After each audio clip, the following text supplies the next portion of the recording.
సాధ్యంలో తీసుకొస్తాను. కాబట్టి నా రిక్వెస్ట్ ఏంటంటే నేను నా గెలుపు కోసం డెఫినెట్గా తాపత్రయపడతాను, కానీ ఇది ప్రజల గెలుపని నేను భావిస్తున్నాను. ఎందుకంటే నేను నాకు వేరే పని ఏం లేదు, లేదా ప్రచారం పొందాలి, పెద్ద పెద్ద ఫ్లెక్సీలు కట్టుకోవాలి, డామ్ డీమ్ అనాలి, అంతకంటే లేదు నాకు. మనం ఇంతకుముందు గంగుల కమలాకర్ చెప్పినట్టు 1000 ఏళ్ళు బతక మనం బతికినప్పుడు ఉన్నప్పుడు మనం ఏదో పని చేసుకోవాలి. నా రిక్వెస్ట్ ఏంటంటే we should make Karimnagar as a education hub. ఎంత దురదృష్టం అండి, నాకు బాధేస్తుంది. నేను పార్లమెంట్లో నవోదయ విద్యాలయాలు చెప్పి 100 సార్లు మాట్లాడిన. ప్రతి జిల్లాకి ఒక నవోదయ విద్యాలయం చెప్పి పివి నరసింహారావు గారు 1986లో రాజీవ్ గాంధీ గారు ప్రధానమంత్రి, పివి నరసింహారావు గారు ఎడ్యుకేషన్ మినిస్టర్, హెచ్ఆర్డి మినిస్టర్. 86లో ఆయన నవోదయ విద్యాలయాలు తీసుకొచ్చాడు. మన ఉమ్మడి కరీంనగర్ జిల్లాకి చొప్పదండిలు ఉన్నది. చట్టం ఏం చెప్తాదంటే ప్రతి జిల్లాకు ఒకటి ఉండాలని చెప్తుంది. ఇలా కేసీఆర్ గారు 33 జిల్లాలు చేసినాం, మనకు 9 ఉన్నాయి, హైదరాబాద్కు ఉండదు, అర్బన్ డిస్ట్రిక్ట్స్కు ఇవ్వరు, ఓన్లీ రూరల్ పీపుల్కి. ఇలా 23 నవోదయ విద్యాలయాల కోసం ఒక్కసారైనా మాట్లాడిన ఈ నలుగురు, కిషన్ రెడ్డి గారు, బండి సంజయ్ గారు, అరవింద్ గారు, బాబురావు గారు, వాళ్ళ నలుగురిని గెలిపించింది కదా తెలంగాణ ప్రజలు, బీజేపీ వాళ్ళను. ఒక్క నవోదయ విద్యాలయం అంటే మనలాంటి కుటుంబాలకు కాదు, ఫ్రాంక్లీ స్పీకింగ్ గ్రామాల్లో చదువుకుంటున్నటువంటి పిల్లల కోసం ఆ నవోదయ విద్యాలయాలు. ఇలా తెలంగాణకు 23 నవోదయ విద్యాలయాలు వచ్చే ఒక 7-8 సంవత్సరాల నుంచి వస్తే 100 మంది మన కడుపులో పుట్టినటువంటి పేద వర్గాల పిల్లలు ఎంత మంచి చదువుకుందరండి. ఒక్కసారి ప్రయత్నం చేసేయండి.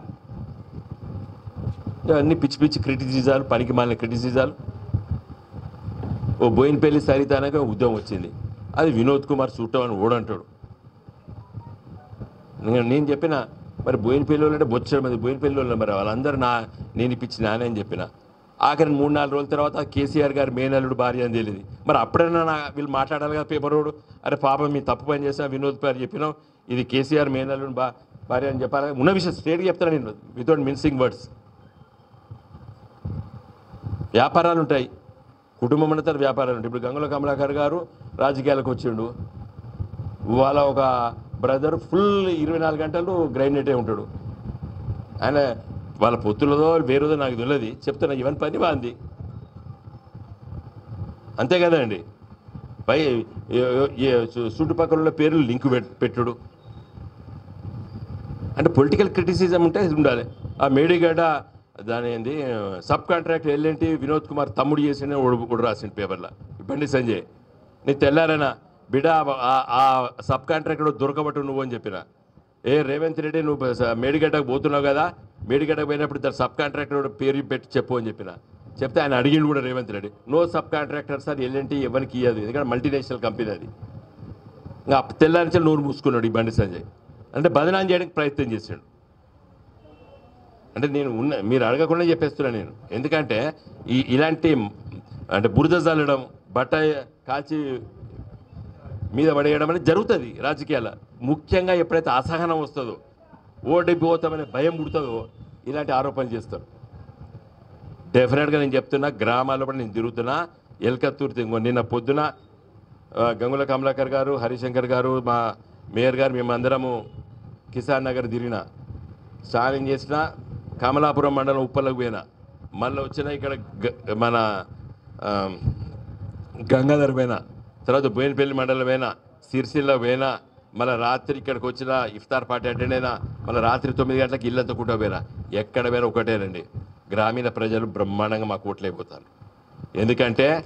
ఎందుకంటే కరెంటు లేదు, నీళ్లు లేవు, మ్యాన్ మేడ్ కరువు వచ్చింది మన జిల్లాలో. మొత్తం తెలంగాణలో వస్తే రావచ్చు, మన కరీంనగర్ జిల్లా man made, fault of Congress government. ప్రజలకు అర్థమైపోయింది. నిన్న కేసీఆర్ గారు బస్ చేసుకుంటే మరి నిన్న కాళేశ్వరం నీళ్ళు ఎట్లా వదిలిపెట్టాడు, ఇన్ని రోజులు ఎందుకు వదిలిపెట్టలేదు?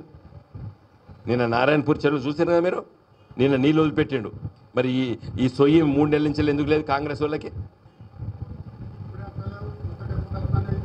చెప్తున్నా అండి, అంటే మేము ఇంత కష్టపడి పనిచేస్తాము, తిరుగుతున్నాము, ప్రజలు మా పట్ల దీవెనతో బ్రహ్మాండంగా ఉన్నారు. నా రిక్వెస్ట్ మిమ్మల్ని అందరూ చేతులు దండం పెట్టి నేను చెప్పేది ఏంటంటే, కరీంనగర్ నగర ప్రజలు ఇప్పుడు చాలా అవసరం. మీరు పోయినసారి బండి సంజయ్కి ఇట్లా ఓట్లయితే మీరు వేసిండ్రు కానీ ఓడిపోయిండు, ఇక్కడ ఎమ్మెల్యే ఓడిపోయిండు, గంగుల కమలాకర్ చేతులు ఓడిపోయిండు, సింపతి వచ్చిండ్రు, ఓట్లు వేసిండ్రు.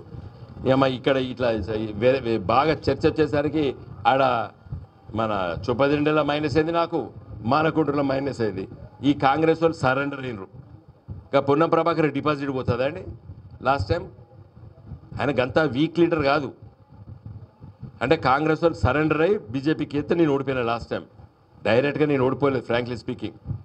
ఇంకో ఈసారి కూడా గట్లే అవుతుందని చెప్పి ఇప్పుడే మా గంగుల కమలాకర్ గారు చూపించిండు నాకేదో వార్త ఇక్కడ కూర్చున్నప్పుడు. ఏం చూపించారు?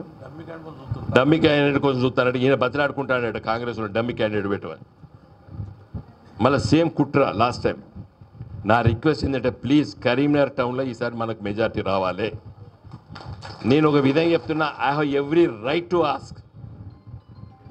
నా హక్కు ఉన్నది, మిమ్మల్ని అడిగేది బతిలాడే హక్కు ఉన్నది నాకు. ఎందుకంటే కష్టపడి పని చేస్తా, మళ్ళీ పని చేస్తానని చెప్తున్నా. మళ్ళీ వచ్చే 5 ఏళ్ళు ఉత్తగా వదిలిపెట్టా.